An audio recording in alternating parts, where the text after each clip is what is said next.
কোরআন ও হাদিসের কিছু কথা শ্রবণ করার তৌফিক দিয়েছেন, সেই মহান তাবারক তাআলার শুকরিয়া আদায় করি। তার শেখানো ছোট্ট একটি বাক্য দিয়ে অন্তরের অন্তরস্থল থেকে মুহাব্বতের সঙ্গে পড়ি আলহামদুলিল্লাহ। নবী মুহাম্মদ সাল্লাল্লাহু আলাইহি ওয়াসাল্লাম যিনার আদর্শ বাস্তবায়ন করাই হলো আমাদের মূল উদ্দেশ্য এবং লক্ষ্য।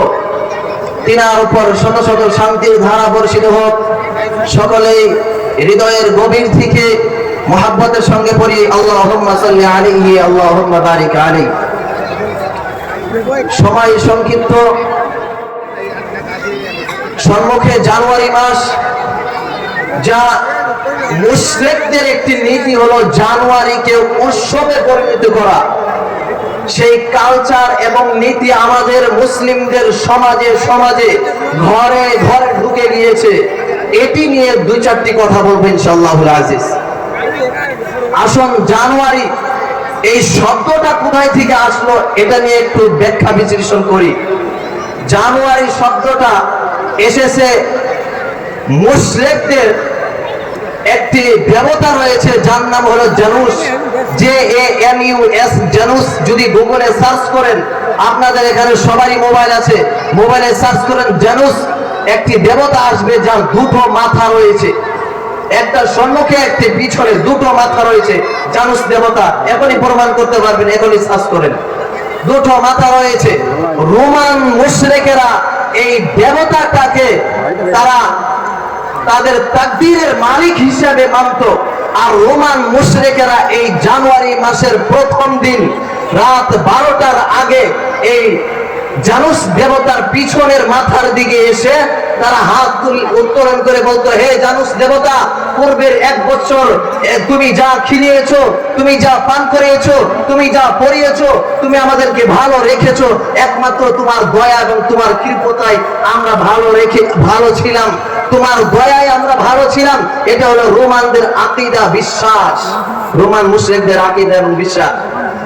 12টা বাজার 1 মিনিট আগে ঘুরে সম্মুখের মাথার দিকে চলে যেত। চলে যাওয়ার পর রোমান মুশরিকেরা হাত উত্তোলন করে বলতো, হে আমার প্রভু, হে জানুস দেবতা, সম্মুখে যে 1 বছর আসছে, এই 1 বছরে তুমি আমাদেরকে ভালো রাখিও, ভালো পরিও, ভালো খাওয়াইও, কেননা একমাত্র তাকদীরের মালিক তুমি জানুস দেবতা। এটা হলো রোমান মুশরিকদের আকীদা এবং বিশ্বাস। কিন্তু আজকে আমাদের মুসলিম যুবক ভাইয়েরা, আজকে আমাদের মুসলিম ঘরের যে যুবক নওজোয়ান ভাইরা রয়েছে, এটার ইতিহাস জানেও না, বুঝেও না, এমনিতেই জানুয়ারি পালন করছে। কথা ভুল বললাম? এমনিতেই পালন করছে। যারা ডিজে বাজিয়ে জানুয়ারিকে পালন করছে, তাদেরকে জিজ্ঞাসা করুন এই জানুয়ারির অর্থ কি, এই জানুয়ারির ইতিহাস কোথায় থেকে এসেছে, এই জানুয়ারির উৎপত্তি কোথায় থেকে হয়েছে, তারা বলতে পারবে না। ওয়াল্লাহি, আল্লাহর কসম বলতে পারবে না, বলতেই পারবে না। সুতরাং আল্লাহ রাব্বুল আলামিন রোমান মুশরিকদের কালচারকে গ্রহণ করার জন্য আমাদেরকে পৃথিবীতে পাঠাননি। আল্লাহ রাব্বুল আলামিন সূরা আহজাবের 21 নম্বর আয়াতে বলছেন, আমি আল্লাহ মুহাম্মদ সাল্লাল্লাহু আলাইহি ওয়াসাল্লামের মধ্যে তোমাদের জন্য রেখেছি উত্তম আদর্শ এবং মডেল। যদি উত্তম আদর্শ এবং মডেল পেতে হয়, তাহলে মুহাম্মদ সাল্লাল্লাহু আলাইহি ওয়াসাল্লামকে মডেল হিসেবে আঁকড়ে ধরতে হবে।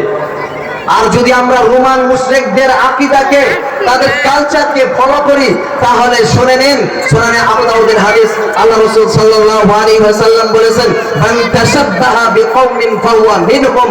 যে ব্যক্তি যে জাতিকে অনুসরণ করবে, যে জাতির কালচারকে অনুকরণ করবে, সেই ব্যক্তি সেই জাতির সাথে কাল কিয়ামতের দিন উঠবে।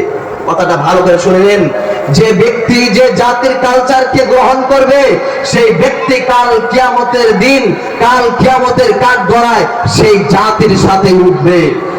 সুতরাং যুবক ভাইদেরকে বলতে যাচ্ছি, এই জানুয়ারি যদি তুমি পালন করো, তাহলে কাল কিয়ামতের দিন মুহাম্মদ সাল্লাল্লাহু আলাইহি ওয়াসাল্লামের কথা অনুযায়ী রোমান মুশরিকদের সঙ্গে তোমাকে উঠতে হবে, রোমান মুশরিকদের সঙ্গে তোমার হাসর নাসর হবে। সুতরাং এর থেকে আমরা বেঁচে থাকবো তো ইনশাআল্লাহ? ইনশাআল্লাহ বলছেন না, এতগুলো মানুষ আছেন ইনশাআল্লাহ বলে স্টেজ কাঁপিয়ে দিবেন, বলেন ইনশাআল্লাহ। ইনশাআল্লাহ আমরা এই রোমান মুশরিকদের কালচার থেকে দূরে থাকবো ইনশাআল্লাহুল আজিজ। আমার বক্তব্য এখানে শেষ করছি। আমার জন্য দোয়া করবেন, আমি ছাত্র মানুষ, আল্লাহ রাব্বুল আলামিন দায়ী হিসাবে কবুল করেন। এখানে বিদায় নিচ্ছি। আসসালামু আলাইকুম ওয়া রাহমাতুল্লাহি ওয়া বারাকাতুহু।